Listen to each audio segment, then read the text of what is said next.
In this video, we're looking at polynomial functions. This is under the polynomial and rational functions PySlice in ALEX. So we're going to look at how to factor polynomials to find their roots, how to find the y-intercept, how to find the multiplicity of the roots. So that meaning, if you recall from quadratics, we'd have double roots. So that's kind of what we're talking about there. If you know the roots, how to work backwards to find the polynomial function, and then looking at end behavior. So what happens at the end of a polynomial function? Okay. So once we get past a quadratic, which is x squared, graphing the function gets a little more difficult. This here is an example of a polynomial function. Let's see, 2, 4, 5. This is probably an x to the 5th type of function. Okay. Some of the things we look at, though, is we look at end behavior. So that means what's happening at the ends.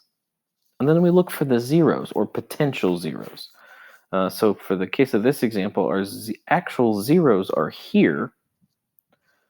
But if you think we could also have, if you think of a horizontal line across, how many could you have?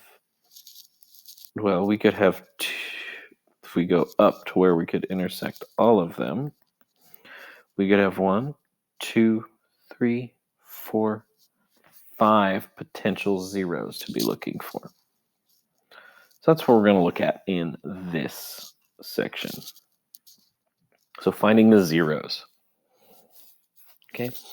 It's going to be the same process as factoring quadratics. There's just more terms. We're going to be using a lot of the factor by grouping method. So you may need to look back in your notes and reference that. Okay. We talked about, when we looked at quadratics, we talked about having a double root, imaginary root, or having two real distinct roots. So a double root from a quadratic, we're now going to learn that that means that the root has multiplicity, meaning there are multiples, right? It's a double root, it's two of the same. So if we look at x minus 2, which is a perfect square, it has two roots at positive 2. So this function is going to be a parabola where the vertex is at 2, 0. But it has two of those roots. So that's why it's the multiplicity of 2. Right? When you have a multiplicity, your function is tangent to the x-axis. Remember, tangent means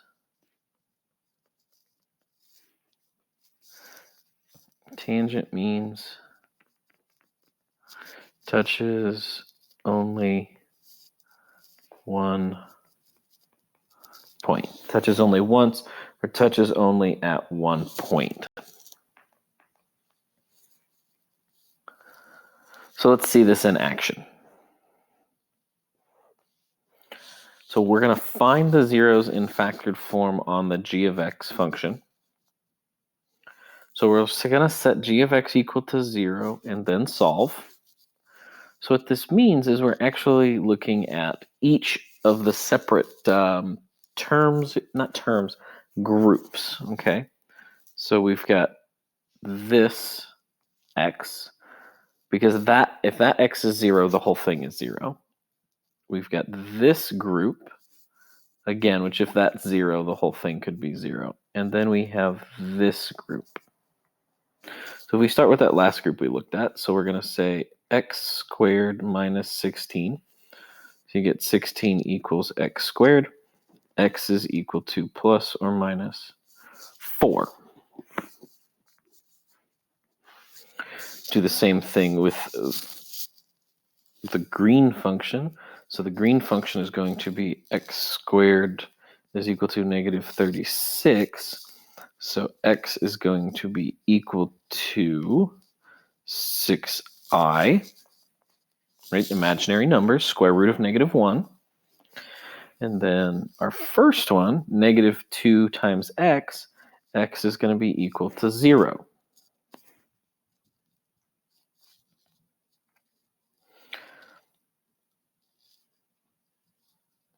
So we actually don't have a multiplicity with this one, but we do have 1, 2, 3, 4 roots.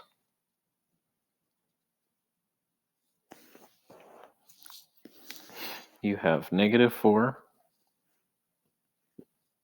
0, 4, and 6i. Now working backwards, it gets a little interesting. Okay, so we know it's a polynomial, and we know it has degree 4.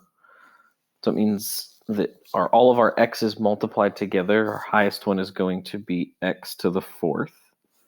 Okay, but it also tells us to leave it in factored form, so we're not going to ever have an x to the 4th.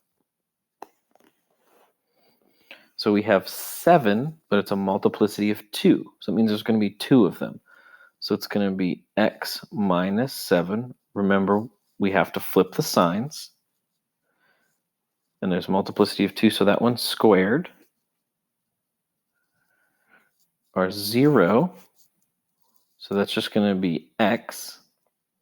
And then -4, so this is going to be times x plus 4. And if we think about this, because we can check, we're expecting a degree 4.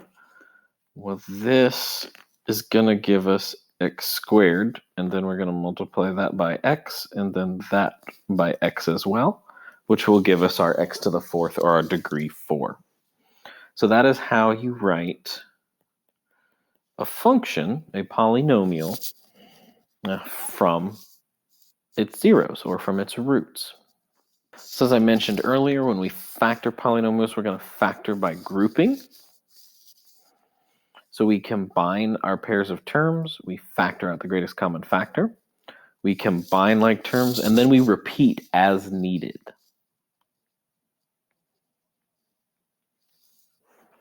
So we need the x and y intercepts. So let's do the y-intercept first, because the y-intercept is when x is equal to 0. So in this case, f of 0 is equal to 0. So the y-intercept occurs at 0, 0. So now we have to factor this to find the x-intercepts. So I've got 2x cubed, 12x squared, and 16x. First thing I do is ask myself, is there a greatest common factor between all 3 terms? And there is. We have an x common, but there's even more, because all 3 of these have a factor of 2. So we're going to factor out 2x, and what we're going to be left with is x squared plus 6x plus 8. Now I have a quadratic that I'm going to factor, and sometimes it works out this easy. So it's 2x, and then this x squared plus 6x plus 8 factors into x plus 4, x plus 2. So my x-intercepts are going to be 0, and we should have guessed that because we got that from the y-intercept, -4, and -8. So our 3 roots and our y-intercept.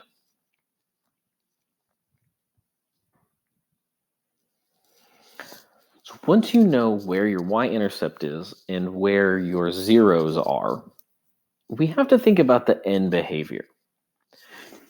Because if we just have a graph and we know, okay, I cross the y-axis here and my zeros are in these 3 places. It's hard for us to know how to graph it if we don't know what happens on this side of the graph and what happens over here, or the end behaviors as we call them. Okay. You may recall end behaviors when you talked about normal distributions in statistics and a left skew or a right skew distribution.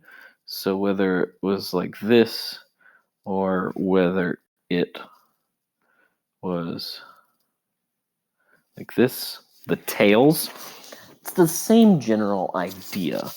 We're just not looking at normal distributions, we're just looking at general functions. So here's a couple things to keep in mind, and these are, make sure you have these in your notes. Okay, if the highest exponent is even, the ends are the same. So what that means is if my ends are even, I'm going to start here and end up. It could be down as well. You don't know what happens in the middle. That's where your y-intercept and your roots come in play. But those are the end behavior. Okay, and then if the function is odd, then they're opposite. So if it's odd, means I'm going to go here and here, or I'm going to go here and here. So we'll see this in a picture here on a slide. And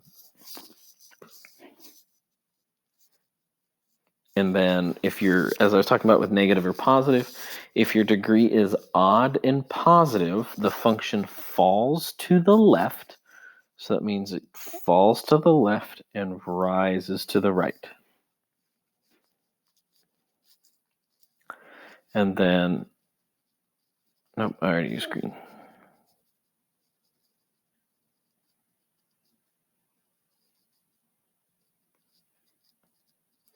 And if the degree is odd and negative, then it's going to go the other way. It rises to the left and falls to the right. So here's another way to look at it, a little better explained with some graphics. Pause and record. Here's your even functions. So I'd recommend pausing and recording these in your notes. And so here's the function we looked at a second ago. So recall that we factored out 2x. So we had 2x x squared plus 6x plus 8. So we had 2x x plus 4 x plus 8. Okay, now we're going to look at our end behavior. So we're going to look at our highest power is 3. So 3 is odd. So that means my ends are going to be different. And a is greater than 0. So that means I'm going to fall to the left and rise to the right. And we can go back and check that. So n is odd here, and a is greater than 0.